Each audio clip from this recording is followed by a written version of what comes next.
Okay, well, I'm Reggie Lee. I play Sergeant Wu on NBC's GRIIM. This has been probably one of my favorite roles that I've ever played.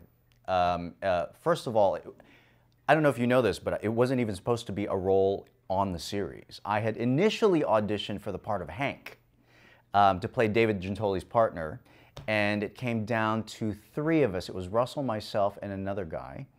And as Russell and I were walking out of the parking lot, I said, if I don't get this, I hope you get it. Because we're both actors of color, we were supporting each other. So he got the call, and then they called my agent. Like, I was about to test for a couple other shows. I called my agent and said, we'd really like to use Reggie in the show. Would he be up for if we created a role for him? And I thought, yeah, of course. With the pedigree, especially of David Greenwalt and Jim Calf, who have, you know, a resume like X-Files and Buffy and Angel and that, it was just great. I mean, we knew that they knew what they were going for. But I needed a little more about the story, so they gave me a little bit of an arc of what was going to happen to me in the season. And it's been so much fun, mainly because he's so sarcastic, and I don't consider myself a very sarcastic guy in real life, but I'd like to be. So, you know, I'd like to say sardonic. But he's been a blast to play, and what I like most about playing Sergeant Wu is that he's intelligent. He does not have to be Asian. It can be any ethnicity, and it's nice to play a smart character on television without having to go the stereotypical route. So it's been really wonderful. He's been a humorous, smart character to play. It's been great. Oh man, so many. I can name them. I'd have to say, you know, Sean Penn is huge. Daniel Day-Lewis, I think, continues to kind of raise the bar in terms of morphing. Can I say morph? I'm going to say morph, like Grimm, into different characters. And of course, Meryl Streep. You know, so, but you know, when I first did, so very interesting. When I guess the movie that I did after Fast and the Furious was Pirates of the Caribbean. And that was great because working with Johnny Depp and with Jeffrey Rush, who transform themselves on a constant basis, was really nice to see up close and personal. So those 2 as well. But right now, I'd say top of the list, Daniel Day-Lewis, man. So amazing. I had heard a story about Daniel playing Abraham Lincoln, in that he would start from, and you know, Christian Bale is the same way when he was doing Batman, in that from the moment they're picked up at their residence, they are that character.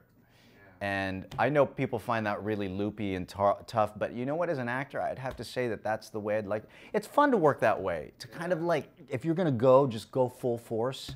So it's fun. It's part of the fun of it all. You know, it's interesting because there are so many wonderful ones, from Fast and the Furious to Pirates, but I think my favorite one, well, Drag Me to Hell too, because of Sam Raimi. You know, he was pretty amazing. I did a film called Safe with Jason Stratham, where I played and James Hong, where I played kind of his baddie.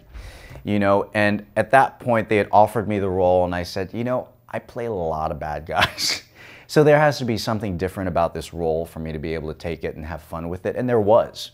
You know, that had to be one of my favorite characters to play, because I kind of adopt this like 10-year-old girl, you know, steal her from China and go, you're gonna work for me, and you're gonna, since she was so good at remembering numbers and combinations to safes that were like a page long, that we used her. But after a year of using her, I started to have these kind of like fatherly feelings towards her, and I really kind of loved her, you know, as my daughter.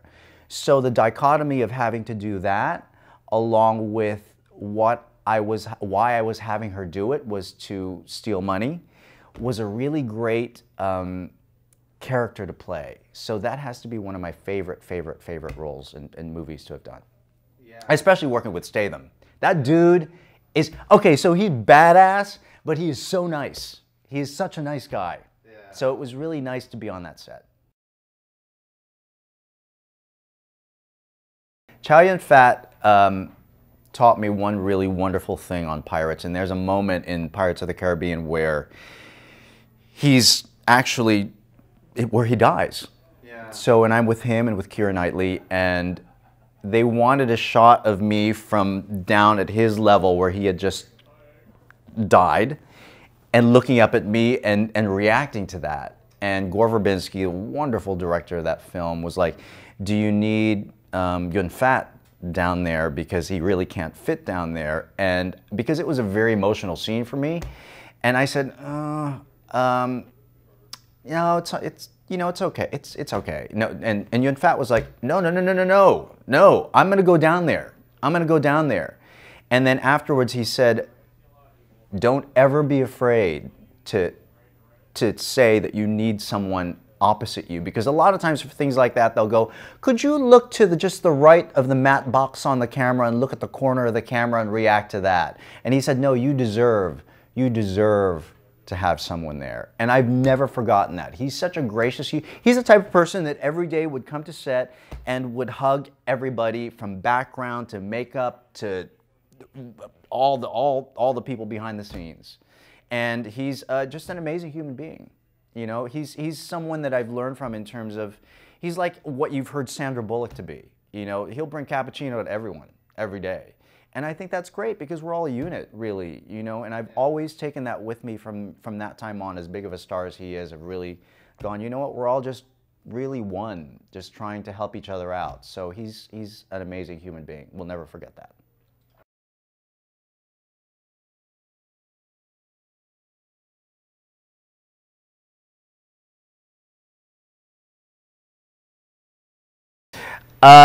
You know, as a kid growing up, specifically Asian in a very Caucasian population in Ohio, and a dude that was interested in theater and acting, I felt kind of left out, you know, left out of the crowd.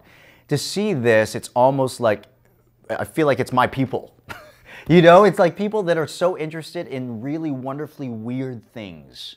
And I love that. I love that there's a place where they can go and be themselves and feel loved and feel like, wow, we all dig the same things, and there are people here who appreciate us, and as well as actors who love being here and appreciate them for appreciating us. Yeah. I love, especially with all the conventions, but specifically with this one, it's nice to feel like there are fans there that support you, because essentially they're the ones that kind of make the show keep going. You know, or make your career keep going, because they're the ones that are watching. So it's nice to kind of blend with them and do a one-on-one. I always love when you can kind of like be there with the people that have kind of helped make your career. So hopefully this is not the end of that, and we'll keep going, and we'll be here for many more years.